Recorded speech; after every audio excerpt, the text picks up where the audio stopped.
Hello friends, welcome back to our channel. Friends, మొదటిగా channel subscribers అందరికీ అంబేద్కర్ జయంతి శుభాకాంక్షలు. Friends, ఈ వీడియోలో మనం ఈరోజు అన్ని న్యూస్ పేపర్లో వచ్చినటువంటి ఇంపార్టెంట్ ఎడ్యుకేషన్ అప్డేట్స్తో పాటు చాలా ముఖ్యమైనటువంటి కరెంట్ అఫైర్స్ కూడా రావడం జరిగింది. ఈరోజు అయితే చాలా ఇంపార్టెంట్ అప్డేట్స్ ఉన్నాయి. వీడియోని ఎక్కడ స్కిప్ చేయకుండా ఎండ్ వరకు చూడండి. చూసే ప్రతి ఒక్కరు ఖచ్చితంగా లైక్ చేయండి. డైలీ 1 to 2 hours వర్క్ చేసి దాదాపుగా 10 న్యూస్ పేపర్ చదివి ఇన్ఫర్మేషన్ మీకు అందించడం జరుగుతుంది. చాలామంది చూస్తున్నారు కానీ లైక్ చేయట్లేదు. ఖచ్చితంగా లైక్ చేయండి. ఈ వీడియోకి అయితే నేను 2000 లైక్స్ ఎక్స్పెక్ట్ చేస్తున్నాను. ఇది ఎవరికైతే యూజ్ ఉంటుందో వారికి షేర్ చేయండి అండ్ సబ్స్క్రైబ్ చేసుకొని చూడండి. రెగ్యులర్గా మీకు జాబ్ అప్డేట్స్ అంతాయి. మన ఛానల్కి సంబంధించిన టెలిగ్రామ్ గ్రూప్లో కూడా జాయిన్ కాండి. సో దాంట్లో కూడా రెగ్యులర్గా జాబ్ అప్డేట్స్ షేర్ చేస్తున్నాను. మీకు చాలా యూజ్ ఉంటుంది. ఆ గ్రూప్లో కంపల్సరీ జాయిన్ కాండి.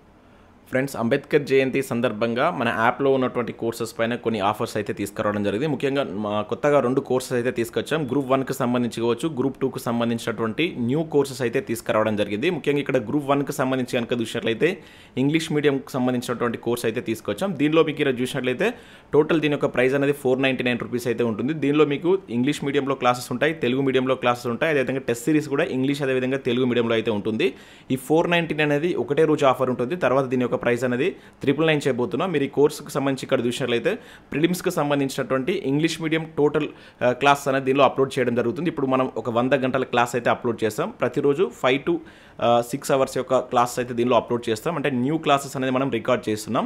మీకు వితిన్ 60 daysలో ఇంగ్లీష్ మీడియానికి సంబంధించినటువంటి కంప్లీట్ క్లాసెస్ అప్లోడ్ చేయబడతాయి. అదేవిధంగా తెలుగు మీడియానికి సంబంధించినటువంటి మ్యాక్సిమం క్లాస్ అయితే ఉన్నాయి. ఇంకా దాంతోపాటుగా మనం ప్రిలిమ్స్కి సంబంధించినటువంటి టెస్ట్ సిరీస్ కూడా లాంచ్ చేస్తున్నాం. ఈ రోజు నుంచి దీనిలో టెస్టులు కూడా మీకు డేట్ వైజ్గా అయితే అప్లోడ్ చేయబడతాయి. ఇక్కడ మేము దీనికి సంబంధించిన షెడ్యూల్ కూడా ఇస్తున్నాం. ఈ షెడ్యూల్ మీరు చూడవచ్చు. ఈ షెడ్యూల్ ఆధారంగా ఇంగ్లీష్ అదేవిధంగా తెలుగు మీడియంలో దీనికి సంబంధించిన టెస్ట్ సిరీస్ అయితే మనం ప్లాన్ చేస్తాం. సో ఇక్కడ టెస్ట్ నెంబర్ 1 అని చెప్పి చూడవచ్చు. సో ఈ రోజు కరెంట్ అఫైర్స్ సంబంధించిన టెస్ట్ అయితే అప్లోడ్ చేయబడుతుంది. తర్వాత నెక్స్ట్ టెస్ట్ 2 వచ్చేసి ఇక్కడ మనకు తెలంగాణ హిస్టరీకి సంబంధించిన టెస్ట్ అయితే ఉంటుంది. ఇట్లా టోటల్గా మనం దీనికి సంబంధించినటువంటి 40 టెస్ట్లకు సంబంధించినటువంటి ప్లాన్ అనేటువంటిది ఇవ్వబోతున్నాం. ఈ పీడిఎఫ్ అనేది నేను మన టెలిగ్రామ్లో షేర్ చేస్తాను. దీని ద్వారా మీకు 499కే Telugu medium classes, English medium classes అదేవిధంగా టెస్ట్ సిరీస్ అనేటువంటిది తెలుగు అదేవిధంగా ఇంగ్లీష్ మీడియంలో మీకు అందుబాటులో ఉంటుంది. ఇంకా అదే కాకుండా గ్రూప్ 2కు సంబంధించి కూడా మనం న్యూ కోర్స్ లాంచ్ చేస్తున్నాం.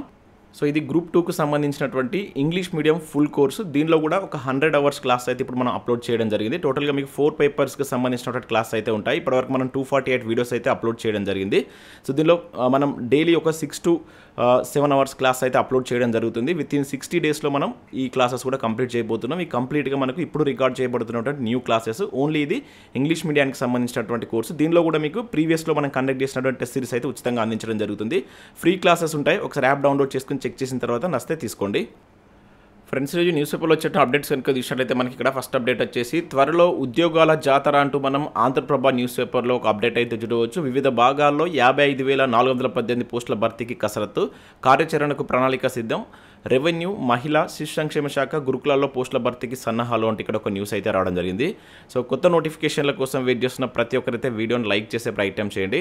ఇక్కడ మనం చూసినట్లయితే గడిచినటువంటి 10 ఏళ్ల కాలంలో నీళ్లు, నిధులు, నియామకాల్లో జరిగినటువంటి అన్యాయాన్ని, వివిధ వర్గాల ఆందోళనను స్వయంగా చూసినటువంటి రాష్ట్ర ముఖ్యమంత్రి రేవంత్ రెడ్డి సాగునీటి వాటర్లో రాజీలేని పోరాటం చేస్తూనే ఉద్యోగ నియామకాల్లో వేగం పెంచుతున్నారంటే ఇక్కడ మనకైతే ఇవ్వడం జరిగింది. ఇక్కడ చూసినట్లయితే అధికార పగ్గాలు చేపట్టినటువంటి ఏడాదిన్నర ప్రజాపాలనలో మొత్తం 59,670 పోస్టుల భర్తీతో రికార్డు సృష్టించిన ఆయన త్వరలోనే తెలంగాణలో మళ్ళీ ఉద్యోగాల జాతర మొదలు పెట్టాలని అధికారులకు దిశానిర్దేశం చేస్తూ తగిన మార్గదర్శకాలు కూడా ఇచ్చారు. సో 2 ఏళ్లలో మొత్తం 1,50,000 ఉద్యోగాలు ఇవ్వడాన్ని లక్ష్యంగా పెట్టుకున్నటువంటి కాంగ్రెస్ ప్రభుత్వం జాబ్ క్యాలెండర్ పేరుతో ఆ దిశగా నిర్దిష్టమైనటువంటి కార్యాచరణ ప్రణాళికను సిద్ధం చేసుకొని అమలుకు శ్రీకారం చుట్టారంటూ ఇక్కడ మనం చూడవచ్చు. దానికి సంబంధించి ఇక్కడ మనకు కొన్ని శాఖల వారీగా ఖాళీలు కూడా ఇచ్చారు. సో వివిధ విభాగాల్లో ఖాళీలను గుర్తించే ప్రక్రియ పూర్తి కావడంతో సాధ్యమైనంత త్వరలో 55,000 ఉద్యోగాల భర్తీకి కసరత్తు చేయాలని ఆదేశాలు ఇచ్చారు.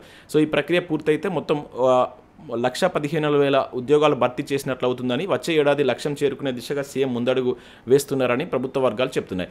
సో రాష్ట్ర యువతకు మరింత మెరుగైనటువంటి ఉపాధి అవకాశాలను కల్పించడంతో పాటు ఈ ఏడాది 5 లక్షల మంది యువకులకు ఈ స్వయం ఉపాధి లక్ష్యంగా రాజీవ్ యువ వికాస పథకాన్ని అమలు చేస్తున్నారు. శాఖల వారీగా ఖాళీల వివరాలు పరిశీలిస్తే 55,000 ఖాళీలు వివిధ శాఖల్లో భర్తీ చేసేందుకు అధికారులు తాజాగా ముఖ్యమంత్రి రేవంత్ రెడ్డికి ప్రతిపాదనలు కూడా అందజేసినట్లు ఇక్కడ ఇచ్చారు. విశ్వసనీయంగా అందినటువంటి సమాచారం మేరకు కొన్ని ముఖ్యమైనటువంటి శాఖలు వాటి యొక్క ఖాళీల వివరాలు పరిశీలిస్తే అంటూ కూడా ఇచ్చారు. అంటే కొన్ని శాఖల్లో ఉన్నటువంటి ఖాళీల వివరాలు కూడా ఇక్కడ ఇవ్వడం జరిగింది. మనకు రెవెన్యూ శాఖలో 10,000 ఈ గ్రామ పాలనా అధికారుల పోస్టులు భర్తీ కానున్నాయి. ఇందులో 6,000 వరకు ప్రస్తుతం విఆర్ఓలు విఆర్ఏలతోటి నియమించబోతున్నారు. మిగిలినటువంటి 4,000 కొత్త పోస్టులకు నోటిఫికేషన్ త్వరలోనే వెలువడుతుందని చెప్పేసి ఇక్కడ విఆర్ఓకి సంబంధించినటువంటి ఒక అప్డేట్ కూడా దీనిలో ఇచ్చారు. ఇంకా దాంతోపాటు ఇక్కడ మనకు అలాగే ఈ మహిళా శిశు సంక్షేమ శాఖలో 6,399 అంగన్వాడీ టీచర్లు, 7,837 అంగన్వాడీ హెల్పర్ పోస్టులను భర్తీ చేయనున్నారు. ఇవి గ్రామ ఉపాధి శిశు సంరక్షణలో ముఖ్యమైనటువంటి పాత్రను పోషించడంతో పాటు వ్యవస్థ బలోపేతానికి దోహదపడున్నాయి. ఇంకా ముఖ్యంగా గురుకులాల్లో సుమారుగా 30,000 ఖాళీలు ఉన్నాయి. సో ఇవి కూడా విద్యా సంస్థల్లో నాణ్యమైనటువంటి విద్యను అందించడంలో దోహదపడతాయని చెప్తున్నాయి. ఇంకా అదే కాకుండా group 1, group 2, group 3, group 4 and engineering services, teacher recruitment, DSC, ఇతర ప్రొఫెషనల్ సర్వీస్లో ఖాళీలను భర్తీ చేయనున్నట్లు ఇక్కడ తెలియవచ్చు. అంటే మ్యాక్సిమం మనకు ఏదైతే జాబ్ క్యాలెండర్ ఇచ్చినటువంటి అన్ని వేకెన్సీస్ను భర్తీ చేసేటువంటి ఛాన్స్ ఉన్నట్లు అది ఇచ్చారు. దానిలో ఉన్నటువంటి కొన్ని ఖాళీలను కూడా ఇక్కడ మనకు మెన్షన్ చేస్తూ ఆంధ్రప్రభలో అయితే ఒక న్యూస్ అయితే చూడవచ్చు. ఈ భర్తీ ప్రక్రియను Telangana state public service commission ద్వారా లేదా సంబంధిత శాఖల ద్వారా రిక్రూట్మెంట్ బోర్డు ద్వారా నియామక ప్రక్రియ జరిగేటువంటి అవకాశం ఉన్నట్లుగా ఇక్కడ మనం ఆంధ్రప్రభ న్యూస్ పేపర్లో ఒక న్యూస్ అయితే చూడవచ్చు. ఇక నెక్స్ట్ ఇయాల్టీ నుంచి అమల్లోకి ఎస్సీ వర్గీకరణ చట్టం అంటూ చూడవచ్చు. అంబేద్కర్ జయంతి సందర్భంగా జీవోలు రిలీజ్ చేయనున్నటువంటి సర్కారు. మంత్రి ఉత్తమ్ అధ్యక్షతన కేబినెట్ సబ్ కమిటీ మీటింగ్. చట్టం తొలి జీవో కాపీని సీఎం రేవంత్కు అందజేయనటువంటి కమిటీ దేశంలోని వర్గీకరణ అమలు చేస్తున్నటువంటి తొలి రాష్ట్రంగా రికార్డు. కమిషన్ సిఫార్సులకు అనుగుణంగా 59 కులాలు 3 గ్రూపులుగా వర్గీకరించి 15% రిజర్వేషన్లు అయితే అమలు చేయబోతున్నారు. మనకి ఏదైతే ఉద్యోగాలకు అడ్డంకి ఉన్నటువంటి ఇది కూడా ఈ రోజుతో మనకు కంప్లీట్ కాబోతుంది. దానికి సంబంధించి ఇక్కడ మనం చూడవచ్చు. సో మ్యాక్సిమం మనకు నెక్స్ట్ మంత్లో ఈ జాబ్ క్యాలెండర్ రిలీజ్ అయ్యేటువంటి అవకాశం అయితే కనబడుతుంది. ఇక ఉద్యోగాల భర్తీకి ఈ ప్రిఫరెన్షియల్ విధానం అంటూ కూడా ఇచ్చారు. ఎస్సీ వర్గీకరణకు అనుగుణంగా అమలు. సో ఎస్సీ వర్గీకరణ అమల్లోకి రావడంతో ప్రభుత్వ ఉద్యోగాలను క్రమబద్ధంగా సమాన పద్ధతిలో భర్తీ చేసేందుకు ప్రభుత్వం ఈ ప్రిఫరెన్షియల్ విధానాన్ని అవలంబించనుంది. ఉదాహరణకు మనకు ఎస్సీల్లో ఈ గ్రూప్ 1 కులాలకు నోటిఫై చేసిన ఖాళీలు భర్తీ కాకపోతే తదుపరి ప్రాధాన్యత కలిగినటువంటి గ్రూప్ 2 కేటగిరీలో అర్హులైనటువంటి అభ్యర్థితో భర్తీ చేశారంట. గ్రూప్ 2లో సరైన అభ్యర్థులు లేకుంటే గ్రూప్ 3లోని అభ్యర్థితో భర్తీ చేశారు. ఒకవేళ ఈ 1, 2, 3లో మూడిట్లో సరైన అభ్యర్థులు లేకపోతే ఆ పోస్టులను క్యారీ ఫార్వర్డ్ చేస్తారు. ప్రస్తుతం ఈ ప్రిఫరెన్షియల్ విధానం దివ్యాంగుల కేటగిరీలోని అభ్యర్థులకు అమలవుతుంది. ఎస్సీ వర్గీకరణ కూడా అమలు చేసేందుకు ప్రభుత్వం నిబంధనలు రూపొందించిందని చెప్పేసి ఇచ్చారు. ఇక్కడ రోస్టర్ అనేది చూసినట్లయితే మనకు ఎస్సీ తొలి రోస్టర్ పాయింట్ అనేది గ్రూప్ 2లో ఉన్నట్టు. అంటే మనకు మొత్తం 3 గ్రూపులుగా విభజించారుగా. నేను ఎస్సీ వర్గీకరణకు సంబంధించి ఒక స్పెషల్ వీడియో చేశాను, మీరు అది చూడండి. మనం కరెంట్ అఫైర్స్ చేసాం, ఫిబ్రవరి అండ్ మార్చ్ మంత్కి సంబంధించినటువంటి స్పెషల్ కరెంట్ అఫైర్స్ చేసాం. దానిలో ఎస్సీ వర్గీకరణకు సంబంధించి చాలా ఎక్సలెంట్గా ఎక్స్ప్లెయిన్ చేశాను. కంపల్సరీ 1 బిట్ రావడానికి ఛాన్స్ ఉంది, ఒకసారి మీరు ఆ వీడియో చూడండి. సో ఇది మనకి ఎస్సీ వర్గీకరణకు సంబంధించి ఇక్కడ ఇచ్చారు. ఇక నెక్స్ట్ క్వైట్ ఆపోజిట్గా మనకు ఈ నమస్తే తెలంగాణలో జాబ్లెస్ క్యాలెండర్ అంటూ ఇక్కడ ఒక న్యూస్ అయితే రావడం జరిగింది. ప్రధాన వార్తగా వచ్చింది ఇది. 16 నెలల్లో ఒక్క కొత్త నోటిఫికేషన్ ఇవ్వని కాంగ్రెస్ సర్కార్ అంటే ఇక్కడ మనం చూడవచ్చు. కాంగ్రెస్ పాలనలో కల్పనగానే ఉద్యోగాల కల్పన అని చెప్పేసి ఇక్కడ ఇచ్చారు. సో 6,000 ఇచ్చి 60,000 ఉద్యోగాలు ఇచ్చినట్టు ఫోజులు. మార్చి 30 లోపు ఖాళీలు వివరాలు ఇవ్వాలని టీజీపీఎస్సీగా పదే కోరినా స్పందించని ప్రభుత్వం ఇంటెంట్ ఇవ్వకుండా నోటిఫికేషన్లకు మోకాలడ్డు. ఒక్క కొలువు భర్తీ చేయని జాబ్ క్యాలెండర్గా రికార్డు. మరోవైపు రిటైర్మెంట్లతో 9,000 ప్రభుత్వ పోస్టులు ఖాళీ అంటూ మనం ఇక్కడ చూడవచ్చు. ఇక్కడ చూసినట్లయితే అధికారంలోకి వచ్చినటువంటి తొలి నెలలోనే మొత్తం 20 రకాల నియామకాలకు సంబంధించి షెడ్యూల్తో కూడినటువంటి జాబ్ క్యాలెండర్ను అసెంబ్లీ వేదికగా డిప్యూటీ సీఎం బట్టి విక్రమార్క ప్రకటించారు. కానీ ఈ ఏడాది కాలంలో ఏ ఒక్క నోటిఫికేషన్ కూడా విడుదల కాలేదు. మరోవైపు 2025-26 ఆర్థిక సంవత్సరం వచ్చింది, కానీ కొత్తగా ప్రకటించవలసినటువంటి జాబ్ క్యాలెండర్ మాత్రం రాలేదు. సో ఇస్తే సంవత్సరం మొదట్లో జనవరిలో ఇవ్వాలి, లేదంటే ఆర్థిక సంవత్సరం ప్రారంభమయ్యేటువంటి ఏప్రిల్ 1నే ఇవ్వాలి. జనవరి 1 పోయింది, ఏప్రిల్ 1 కూడా గడిచిపోయింది, కానీ కొత్త జాబ్ క్యాలెండర్ రాలేదు అంటూ ఇక్కడ మనం ఒక న్యూస్ అయితే చూడవచ్చు. సో ఇక్కడ దానికి సంబంధించి ఇంకా కంటిన్యూషన్ కనుక చూసినట్లయితే ఉద్యోగాల భర్తీకి టీజీపీఎస్సీ కూడా ఇవ్వండి మహాప్రభు అని అడిగినా కూడా ప్రభుత్వం నుంచి ఈ స్పందన లేదని చెప్పి చెప్తున్నారు. దీంతో ప్రభుత్వం భర్తీ చేయాల్సిన పోస్టులు టీజీపీఎస్సీ చేతిలో లేవు. సో అసెంబ్లీలో ప్రకటించినటువంటి 2024-25 జాబ్ క్యాలెండర్ ఇండెంట్లు టీజీపీఎస్సీకి అందలేదు. ఈ నేపథ్యంలో కొత్తగా 2025 ఏప్రిల్ 1 నుంచి 2026 మార్చి 31 వరకు భర్తీ చేయవలసినటువంటి ఉద్యోగాల జాబ్ క్యాలెండర్ను రూపొందించాలని కమిషన్ నిర్ణయించింది. శాఖల వారీగా భర్తీ చేయవలసినటువంటి ఖాళీల వివరాలను 2025 మార్చి 31లోగా సమర్పించాలని ఈ ఏడాది జనవరిలోనే ప్రభుత్వానికి టీజీపీఎస్సీ లేఖ రాసింది. ఏడాది కాలంలో భర్తీ చేసిన మొత్తం పోస్టుల వివరాలను అందజేయండి అంటూ ఇచ్చినా కూడా దానికి సంబంధించి ప్రభుత్వం నుంచి ఎటువంటి స్పందన లేదని చెప్పేసి ఇచ్చారు. మనకు అసెంబ్లీలో ప్రకటించినటువంటి జాబ్ క్యాలెండర్ పరిస్థితి ఇది అంటూ. సో దీనిలో మనకు ఉన్నటువంటి ఏ జాబ్స్ ఉన్నాయని కూడా ఇక్కడ మనకు నమస్తేలో ఇచ్చారు. ఇప్పటివరకు ఒక నోటిఫికేషన్ కూడా యాజ్ ఫర్ జాబ్ క్యాలెండర్ వీళ్ళు ఏమి ఇవ్వలేదని చెప్పేసి ఇక్కడ నమస్తేలో చెప్తున్నట్లయితే చూడవచ్చు. ఇంకా నెక్స్ట్ చూసినట్లయితే ఇకపై నో జాబ్ మేళా అంటూ చూడవచ్చు. ప్రైవేట్ ఉద్యోగాలకు డీట్ను సంప్రదించండి, నిరుద్యోగుల వివరాలు నమోదు చేసుకోవాలి, అవసరాల మేరకే ఎంపిక ప్రక్రియ, 560 కంపెనీల్లో 4415 ఉద్యోగాలు ఖాళీ, నిరుద్యోగుల నుంచి 64,000 దరఖాస్తులు అంటే ఇక్కడ చూడవచ్చు. మనకు ఏదైతే డీట్ ఉంది కదా, సో దీన్ని మనం digital employment exchange of Telangana, ఇది కరెంట్ అఫేర్ పర్పస్లో కూడా చాలా ఇంపార్టెంట్. మనం కన్ఫ్యూజ్ అవుతాం, ఇక్కడ ఎంప్లాయ్మెంట్ ముందు ఎక్స్చేంజ్ ఇచ్చేసి తర్వాత ఎంప్లాయ్మెంట్ ఇస్తారు, అక్కడ మనకు ఎగ్జామ్లో కన్ఫ్యూజ్ అవుతాం. ఈ బిట్ వస్తుందని తెలుసు, ఈజీ అని తెలుసు, కాకపోతే ఈ చిన్న వాటి మనం గుర్తుంచుకోవడంలో కన్ఫ్యూజన్ గురి అవుతాం కనుక జాగ్రత్తగా గుర్తుంచుకోండి. ఈ డిజిటల్ తీసేసి డైరెక్ట్ అంటాడు అక్కడ. సో ఇటువంటి కొన్ని చేంజెస్ చేస్తాడు.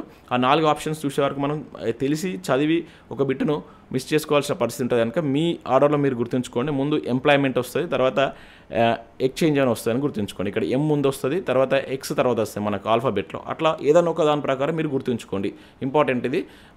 ఇక మీద మనకి జాబ్ మేళాలని కండక్ట్ చేయరంట. సో జాబ్ మేళాలు నిర్వహించి ఇంటర్వ్యూల ద్వారా ఉద్యోగాలు ఇచ్చేటువంటి సంస్కృతి ఇప్పటి వరకు ఉండేది, కానీ ఇకపై నేరుగా జాబ్ మేళాలు పెట్టేందుకు కుదరదని మనకి పరిశ్రమల శాఖ స్పష్టం చేస్తున్నట్టు చూడవచ్చు. రాష్ట్రంలో నిరుద్యోగ యువతకు ఉపాధి అవకాశాలు కల్పించేందుకు మనకి తెలంగాణ ప్రభుత్వం డిజిటల్ ఎంప్లాయ్మెంట్ ఎక్స్చేంజ్ ఆఫ్ తెలంగాణను అందుబాటులోకి తీసుకొచ్చింది. ఇందులో నిరుద్యోగులు తమ వివరాలు నమోదు చేసుకుంటే ప్రైవేట్ కంపెనీలు తమకు అవసరమైనటువంటి వారిని ఎంపిక చేసుకునే అవకాశం అయితే ఉంటుంది. సో అందరు దీన్ని మీరు ప్లే స్టోర్ నుంచి దీన్ని డౌన్లోడ్ చేసుకొని మీ యొక్క వివరాలను, అంటే ఎవరైనా ప్రైవేట్ జాబ్ ఇంట్రెస్ట్ ఉన్న వాళ్ళు దానిలో మీ వివరాలు అందించేటువంటి ప్రయత్నం చేయండి. ఇక గ్రూప్ 1 ఫలితాల్లో గోల్మాల్ వాస్తవమే అంటే ఇక్కడ చూడవచ్చు. విచారణ కమిషన్ ఏర్పాటు చేస్తే ఆధారాలు ఇచ్చేందుకు సిద్ధం. ఇక్కడ చూసినట్లయితే సమాధానం చెప్పుకోలేక టీజీపీఎస్సీ పరువు నష్టం దావా వేసింది. టీపీసీసీలా మారిపోయినటువంటి తెలంగాణ పబ్లిక్ సర్వీస్ కమిషన్ అంటూ చూడవచ్చు. కేసులకు భయపడేది లేదు, పోరాటాన్ని ఆపే ప్రసక్తే లేదు. బీఆర్ఎస్ నాయకుడు ఏనుగుల రాకేష్ రెడ్డి స్పష్టీకరణ అంటూ మనం చూడవచ్చు. నేను కూడా దీనికి సంబంధించి చూసాం. పరువు నష్టం దావా వేసినందుకు గాను మనకు రాకేష్ రెడ్డి గారు ఇటువంటి రిప్లై ఇచ్చినట్లు ఇక్కడ మనం చూడవచ్చు. ఇక నెక్స్ట్ మనకి మే నాటికి ఈ జీపీఓల నియామకం అంటూ మంత్రి పొంగులేటి చెప్పినట్టు చూడవచ్చు. సో ఈ రోజు నుంచి మనకు భూభారతి యాక్ట్ అనేది అమల్లోకి రాబోతుంది. సో దీనిలో మనకి ఏదైతే విఆర్ఓలను తీసుకొస్తున్నారు కదా, ఈ 10,956 గ్రామాల్లో మే నాటికి గ్రామ పాలనా అధికారుల సేవలు అందుబాటులోకి తీసుకొస్తామని మంత్రి పొంగులేటి శ్రీనివాసరెడ్డి నేను ఒక ఇంటర్వ్యూలో అయితే చెప్పడం జరిగింది. భూభారతి చట్టాన్ని జూన్ 2లోగా పూర్తి స్థాయిలో అమల్లోకి తీసుకొస్తాం. సో ధరణి ముసుగులో జరిగినటువంటి భూ అక్రమాలను ఫోరెన్సిక్ ఆడిట్ నిర్వహిస్తామని కూడా తెలిపారు.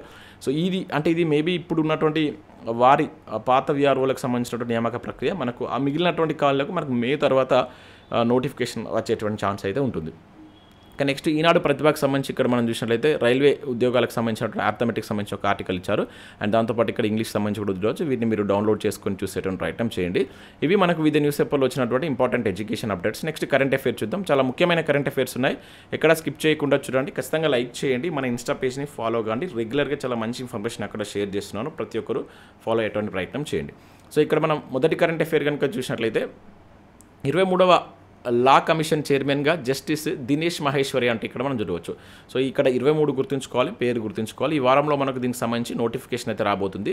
మనకు ఏ బ్రిటిష్ యాక్ట్ ప్రకారం లా కమిషన్ ఏర్పడిందని మీరు కింద కామెంట్ చేయండి. మనం పాలిటీలో కావచ్చు, ఇండియన్ హిస్టరీలో మనం బ్రిటిష్ యాక్ట్స్ చదువుతూ ఉంటాం ముందు. సో దానిలో ఒక యాక్ట్ ప్రకారం మనకి లా కమిషన్ అని వచ్చింది, అది ఏ యాక్ట్ అనేది మీరు కింద కామెంట్ చేయండి. సుప్రీంకోర్టు విశ్రాంత న్యాయమూర్తి justice Dinesh Maheshwari law commission చైర్మన్గా నియమితులయ్యేటువంటి అవకాశం ఉన్నట్లుగా సమాచారం. సో 23వ లా కమిషన్ చైర్పర్సన్గా ఆయన నియామకానికి సంబంధించి ఈ వారంలోనే లాంఛనంగా నోటిఫికేషన్ కూడా వెలువడవచ్చు అని చెప్పేసి చెప్తున్నారు. గుర్తుంచుకోండి, లా కమిషన్కి సంబంధించి డైరెక్ట్గా అడుగుతాడు. అది మనకు నోటిఫికేషన్ వెలువడిన తర్వాత ఇంకొంచెం డెప్త్గా చూద్దాం. ఇక నెక్స్ట్ ఐసీసీ క్రికెట్ కమిటీ చైర్మన్గా మళ్ళీ గంగూలీనే అంటూ ఇక్కడ చూడవచ్చు. సో ఐసీసీ పురుషుల క్రికెట్ కమిటీ చైర్మన్గా మరోసారి మనకు భారత మాజీ కెప్టెన్ సౌరభ్ గంగూలీ గారు నియమితులైనట్టు చూడవచ్చు. దుబాయ్లో వార్షిక సర్వసభ్య సమావేశం సందర్భంగా గంగూలీని మరోసారి కమిటీ చైర్మన్గా అయితే ఎన్నుకున్నారంట. మరో భారత మాజీ ఆటగాడు మనకు లక్ష్మణ్ సైతం కమిటీలో సభ్యుడిగా కొనసాగుతున్నారు. సో ఇది గుర్తుంచుకోండి, చైర్మన్గా అడగడానికి ఛాన్స్ ఉంటుంది ఐసీసీ క్రికెట్కి సంబంధించి, జాగ్రత్తగా గుర్తుంచుకోండి. ఇక నెక్స్ట్ చూసినట్లయితే రోబోల మధ్య బాక్సింగ్ మ్యాచ్ అంట ప్రపంచంలోనే మొదటిసారి. సో ప్రపంచంలోనే మొదటిసారిగా 2 హ్యూమనాయిడ్ అంటే మనుషులను పోలినటువంటి రోబోల మధ్య బాక్సింగ్ పోటీ జరగబోతుంది. వచ్చే నెలలో జరగనున్నటువంటి ఈ బాక్సింగ్ పోటీకి సంబంధించి ప్రత్యక్ష ప్రసారాన్ని చేపట్టబోతున్నట్లు చైనా రోబోటిక్ సంస్థ మనకు ఈ యూనిటరీ తాజాగా అయితే వెల్లడించిందంట. గుర్తుంచుకోండి, ఏ దేశం ఇది చేపట్టబోతుంది, ఏ సంస్థ అంటే చైనాలో చేపట్టబోతున్నాడు. యూనిటరీ అనేటువంటి సంస్థ దీన్ని చేయబోతుంది, ఇది గుర్తుంచుకోండి. ఇక నెక్స్ట్ లేజర్తో డ్రోన్ల తుత్తునియాలు అంటూ ఇక్కడ చూడవచ్చు.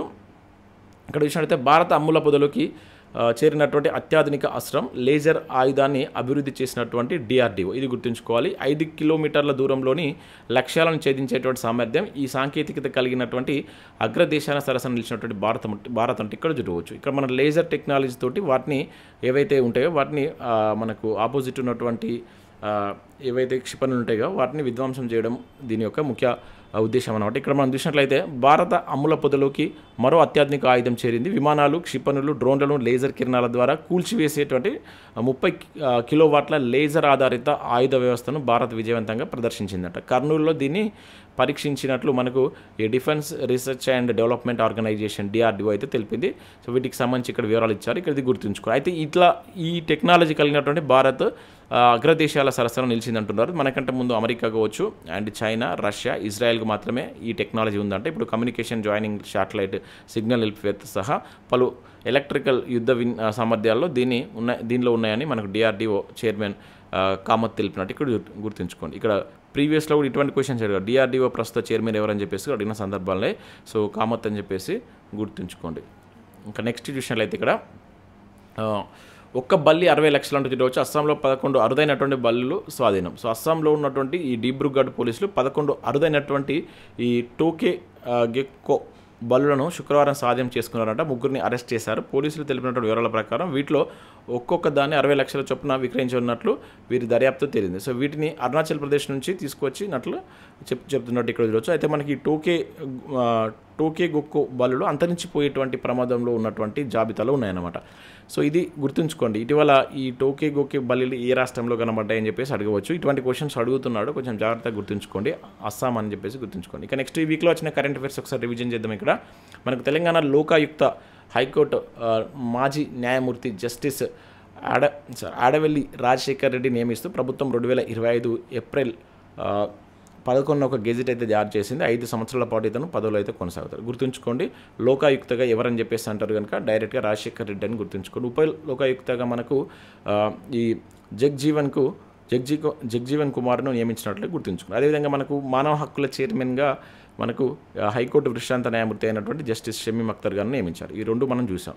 ఇక నెక్స్ట్ దీర్ఘశ్రేణి గ్లైడ్ బాంబు గౌరవ్ను భారత్ విజయవంతంగా పరీక్షించినట్లు రక్షణ శాఖ మంత్రి ఏప్రిల్ 11న మనకు దానికి సంబంధించిన వివరాలు అయితే పేర్కొన్నారు. సో 1000 కిలోల తరగతికి చెందినటువంటి ఈ అస్త్రాన్ని రక్షణ పరిశోధన అభివృద్ధి సంస్థ డిఆర్డిఓ దేశ పరిజ్ఞానంతో అభివృద్ధి చేసిందట. తాజా పరీక్షల్లో భాగంగా ఈ బాంబును ఈ సుఖోయ్ 30 MKI యుద్ధ విమానం నుంచి శాస్త్రవేత్తలు జార విడిచారన్నట్లు ఇక్కడ చూడవచ్చు. గుర్తుంచుకోండి. గౌరవ్ అనేటువంటిది ఏంటని చెప్పేసి కూడా అంటాడు.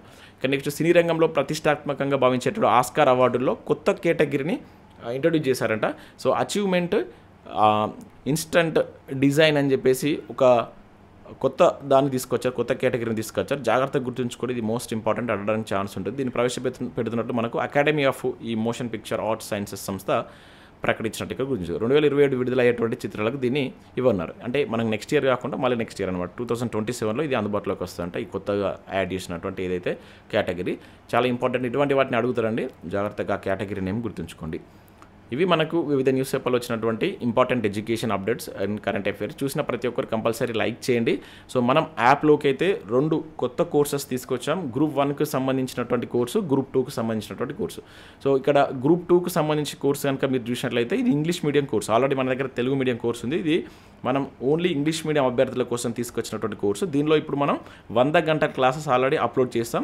డైలీ మరొక 5 to 6 hours క్లాస్ అనేది అప్లోడ్ చేయబడుతుంది. ఇవన్నీ న్యూ క్లాసెస్, ఇప్పుడు రికార్డ్ చేస్తున్నటువంటి క్లాసెస్. సో ఇది ఒక 60 daysలో మేము కంప్లీట్ చేస్తాం. ఓన్లీ ఇంగ్లీష్ మీడియం వరకే. ఇది ఈ ఒక్కరోజు అయితే మనం ఆఫర్ ఇస్తున్నాం. దీని ఆఫర్ ప్రైస్ కనుక మనం చూసినట్లయితే 499. తర్వాత దీని యొక్క ప్రైస్ అనేది 999 చేయబోతున్నాం. దీని ద్వారా మీకు ఓల్డ్ గ్రూప్ 2 కండక్ట్ చేసినటువంటి ఇంగ్లీష్ మీడియం టెస్ట్ సిరీస్ కూడా ఉచితంగా అందించబోతున్నాం. ఇది మనకు ఇది గ్రూప్ 2కు సంబంధించి. ఇక గ్రూప్ 1కి సంబంధించి చాలా ఎక్సలెంట్ ప్లాన్ అయితే తీసుకొచ్చాం. So only 499 rupees. ఇది ఒక్కటే రోజు ఉంటుంది ఆఫర్. రేపటి నుంచి మనం దీన్ని 999 చేయబోతున్నాం. దీనిలో మీరు చూసినట్లయితే 3 రకాల కోర్సెస్ మీకు దీనిలో అందించడం జరుగుతుంది. ఒకటి వచ్చేసి prelims English medium classes, complete classes. ఇంకా దీనిలో మనం ఓన్లీ 148 క్లాసెస్ అప్లోడ్ చేస్తాం. డైలీ ఒక 5 to 6 hour క్లాసెస్ అనేది అప్డేట్ చేస్తూ ఉంటాం. అన్ని న్యూ క్లాసెస్, ఇప్పుడే రికార్డ్ చేస్తున్నటువంటి క్లాసెస్. చాలా ఎక్సలెంట్ ఫ్యాకల్టీ చేత ఈ క్లాసెస్ రికార్డ్ చేస్తున్నాం. ఆ ఫ్యాకల్టీ యొక్క నేమ్స్ కూడా దీనిలో మీకు నేను యాడ్ చేస్తాను. ఇంకా prelims Telugu medium course complete ఉంది. దీంతో పాటుగా మనం డే వైజ్గా టెస్ట్ సిరీస్ ప్లాన్ చేస్తాం. 40 టెస్ట్లు అనేటువంటివి ఉంటాయి. మీరు ఇక్కడ ఈ టెస్ట్ సిరీస్ ప్లాన్కి సంబంధించిన పీడిఎఫ్ను కూడా మనం టెలిగ్రామ్లో షేర్ చేస్తాను. దీన్ని మీరు ఇక్కడ చూడవచ్చు. టోటల్గా ఇక్కడ మనం చాప్టర్ వైజ్ క్వశ్చన్స్ వచ్చేసి దగ్గర మీకు 3000 క్వశ్చన్స్ కవర్ అవుతాయి. అండ్ గ్రాండ్ టెస్ట్లో వచ్చేసి 1500 క్వశ్చన్స్, టోటల్గా 4500 క్వశ్చన్స్ అనేటువంటిది మీకు 40 టెస్ట్ల ద్వారా అయితే అందించబోతున్నాం. చాలా ఎక్సలెంట్ ప్లాన్. ఈ క్వశ్చన్స్ అన్ని మీకు ఇంగ్లీష్ అదేవిధంగా తెలుగు మీడియంలో ఉంటాయి. మీరు ఒక 499 తోటి ఇక్కడ టెస్ట్ సిరీస్ తీసుకోవచ్చు. English medium classes and Telugu medium class అనేది గ్రూప్ 1 ప్రిలిమ్స్కి సంబంధించినటువంటి క్లాస్ అయితే పొందవచ్చు. ఈ ఆఫర్ ఒకటే రోజు ఉంటుంది. రేపటి నుంచి వీటి యొక్క ప్రైజెస్ అయితే పెంచబోతున్నాం. కావాల్సిన వారు ఈ రోజే తీసుకున్నటువంటి ప్రయత్నం చేయండి. యాప్ లింక్ కింద డిస్క్రిప్షన్లో ఉంటుంది. ఒకసారి చెక్ చేసేటువంటి ప్రయత్నం చేయండి. Thanks for watching. Thank you.